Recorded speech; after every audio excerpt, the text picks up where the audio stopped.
Now, if rescuing AIG was supposed to restore order to the markets, well, the markets certainly had a funny way of showing it, didn't they? And if the housing market was looking forward to the same order, well, it has a funny way of showing it, because real estate and economics analyst and author of The Accidental Landlord, Dani Babb, says that real estate kind of could be responding the way the stock market is. What's going on, Dani? Yeah, well, unfortunately, I'm seeing this throughout the entire country, and it doesn't matter if it's subprime or prime anymore. Since January, subprime and prime loans have really hit the same problem, the same roadblock, and that is that banks, we already know that they've moved it to about a 20% down payment. That's fine. We're going back to the way things were, no problem.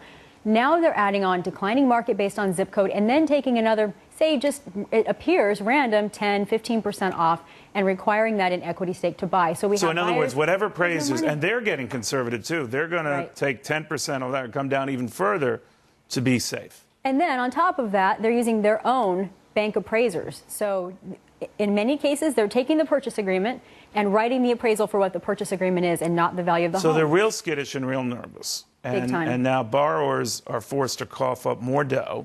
Right. And what's happening? Well, what's happening is borrowers, some borrowers are actually taking it out of their 401ks and out of their savings accounts. My husband and I did that recently to finally fund a loan when we were in that exact same situation ourselves. Where were you buying? In California. Whereabouts? I'm sorry. I don't want to give away No, exactly. in Orange County, in California. Okay. And we ran into a big problem simply because it's a jumbo and I'm self-employed. So for people out there that are self-employed, we used to use stated income loans. It is almost impossible to get the money. They're so what did they demand of you? What they demanded of me is basically to form a different corporation and write myself a W-2 at the end of the year and apply next year for a loan. Get out of here. No, so you had the money, you had the down payment, you had all that, and stuff that you would have easily gotten in the past, you can't get out. Right. See, my theory on this, Dani, and I could be wrong on this, but you and I talked about this before. In situations like this, the good gets washed in with the bad. In other words, good prospective candidates for loans get washed in with the bad. And banks that got burnt on lending to the bad before stop lending to the good.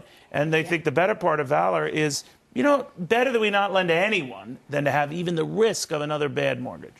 That's exactly what I'm seeing. And unfortunately, underwriters have very strict guidelines. That's fine, but they can't think outside the box. So if anyone comes in and let's say the wife is self-employed and the husband has a day job, the wife's income completely not counted. 11 out of 12 banks just did this to me recently. Wow. And I'm seeing it across the board. The worst I encountered in the past is if the lender liked CNN. Then I knew I was screwed.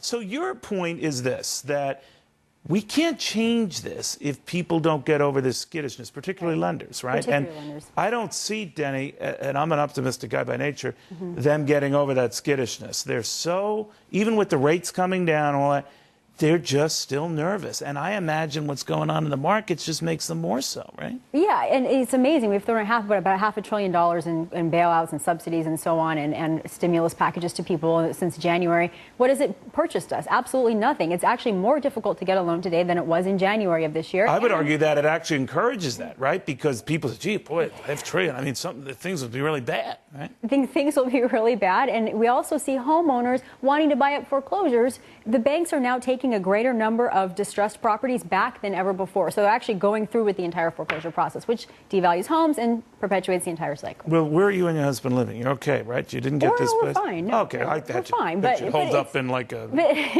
straw thing. It was very, very difficult to get a loan for very prime borrowers. It was crazy. Amazing. Well, if you're having problems, then it truly is the end of the world.